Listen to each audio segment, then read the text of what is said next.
শিশুদের শাসন করা মানে তাকে কড়া শাস্তি দেওয়া নয়, বরং তাকে সঠিক পথে পরিচালিত করা। ভালোভাবে শাসন করলে বাচ্চারা শৃঙ্খলাবদ্ধ, দায়িত্বশীল এবং আত্মনির্ভরশীল হয়ে ওঠে। তবে শাসন করার পদ্ধতি ভুল হলে বাচ্চারা জেদি, বিরক্তিকর এবং আত্মবিশ্বাসহীন হয়ে যেতে পারে। তাই বুদ্ধিমত্তার সঙ্গে শাসন করাই অভিভাবকদের সেরা কৌশল হওয়া উচিত। তাই আজকে আলোচনা করব যে আপনি আপনার বাচ্চাকে কিভাবে মনোবিজ্ঞানসম্মত উপায়ে শাসন করবেন। প্রথম যে বিষয়টা আপনাকে করতে হবে সেটা হলো ইতিবাচকভাবে শাসন করার পদ্ধতিগুলো আপনাকে খুঁজে বের করতে হবে। তাই প্রথমেই যেটা করতে হবে, শিশুদের কঠোর শাস্তির বদলে তাদের ভালো কাজ করার জন্য প্রশংসা করতে হবে। সে যখন ভালো কিছু করবে তখন তাকে উৎসাহ দিতে হবে। যেমন তাকে বলতে হবে, তুমি দারুণ কাজ করেছো, তোমার ব্যবহার খুব সুন্দর ইত্যাদি। ইতিবাচক শাসন আসলে শিশুদের আত্মবিশ্বাস বাড়ায় এবং ভুল থেকে শেখার সুযোগ করে দেয়। দ্বিতীয়ত যে বিষয়টা খেয়াল রাখতে হবে সেটা হলো তাদেরকে শারীরিক শাস্তি দেওয়া চলবে না। বাচ্চাদের শারীরিকভাবে শাস্তি দেওয়া তাদের মানসিক এবং আবেগকে ক্ষতিগ্রস্ত করা হয়। চড় চাপড়, মারধর করলে তারা ভয় পেতে শুরু করে, তাদের আত্মবিশ্বাস কমে যায়।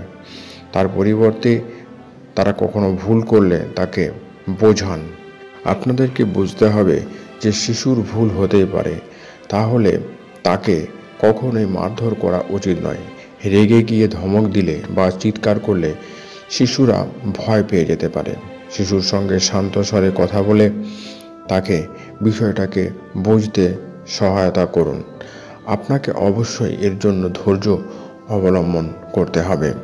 শিশুকে শেখাতে হবে কোনটা ঠিক এবং কোনটা ভুল। যদি আপনি নির্দিষ্ট রুটিন তৈরি করে দেন এবং সে কখন পড়বে, কখন খেলবে এবং কতক্ষণ মোবাইল ব্যবহার করবে, এই বিষয়গুলো যদি ঠিক করে দেন এবং একটা নিয়ম মেনে চলার অভ্যাস গড়ে তোলেন, তাহলে তার মধ্যে একটা নতুন নিয়ম শৃঙ্খলা মানার প্রবণতা তৈরি হবে এবং সে সুশৃঙ্খল হয়ে উঠবে। শিশুকে শাস্তি দিতে হলে তাকে শিক্ষামূলক শাস্তি দিন।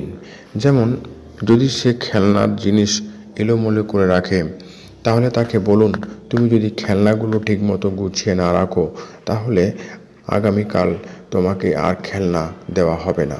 সে যদি হোমওয়ার্ক না করে তাহলে বলুন, তুমি যদি সময় মতো পড়াশোনা না করো তাহলে তোমার প্রিয় গল্প তোমাকে আর শোনাবো না। শাস্তি যদি শিক্ষামূলক হয় তাহলে শিশু ভুলগুলো থেকে শেখে এবং ভবিষ্যতে সচেতন হয়। সন্তানের সঙ্গে বন্ধুত্বপূর্ণ সম্পর্ক গড়ে তুলুন। মা বাবা যদি সন্তানের বন্ধু হয়ে ওঠেন তাহলে শাসন করাটা সহজ হয়ে যায়। শিশুকে বোঝান যে সে যে কোনো সমস্যায় আপনার কাছে আসতে পারে। তার অনুভূতির প্রতি গুরুত্ব দিন এবং তাকে সময় দিন। বন্ধুত্বপূর্ণ সম্পর্ক থাকলে শিশু বাবা মার নির্দেশ সহজেই মেনে চলে। শিশু যদি ভুল করে থাকে তাহলে তাকে বুঝতে দিন যে সে ভুল করেছে। তাকে তার ভুলের দায় স্বীকার করতে উৎসাহ দিন। যদি সে ভুল স্বীকার করে তাহলে তাকে বোঝান কিভাবে সেটাকে শুধরে নেওয়া যায়। শিশুর সঙ্গে যথেষ্ট সময় কাটান, তার অনুভূতিকে সম্মান করুন এবং তার কথা মনোযোগ সহকারে শুনুন।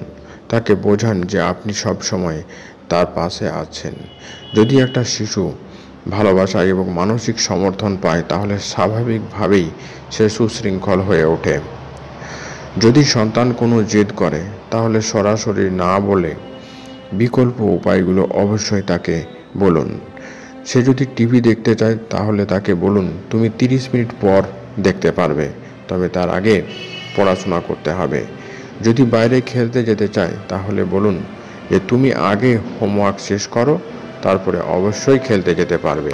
আপনাদের এই ধরনের আচরণ তার কাছে কঠোর বা শাস্তি বলে মনে হবে না, বরং সেটা ইতিবাচকভাবে সে গ্রহণ করবে।